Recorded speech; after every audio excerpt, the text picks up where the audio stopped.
Bye-bye, Lola Mel. Bye-bye, Lola Melka.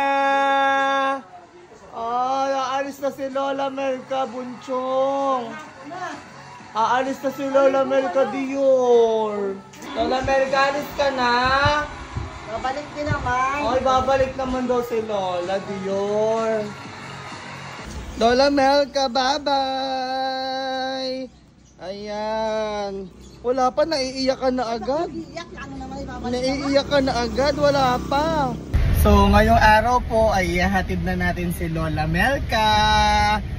Uuwi na po si Lola Mel sa aming probinsya sa Lopez, Quezon. Hindi naman sa pinapauwi namin siya since si Dear naman po ay medyo malaki na, maalwa na kami. Siya po ay nahanap na ng kanyang asawa. So, kailangan po nila mag-Netflix and chill. Hindi na po sila nakakapag-Netflix and chill, mag-asawa. Kaya mangyayari po ay bibisi-bisita na lang po sa atin si Lola Mel. Si Dear naman po ay maalwa ng alagaan. So, si Lola Mel ka, bibisi-bisita na lang po sa atin. Naiiyak na siya.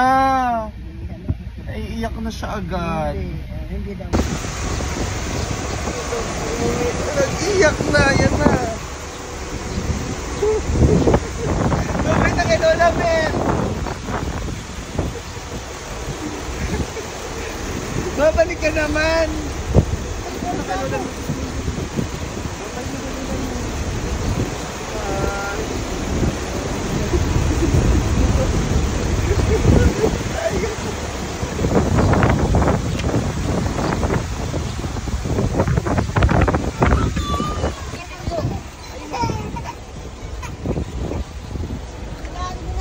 Bye-bye po.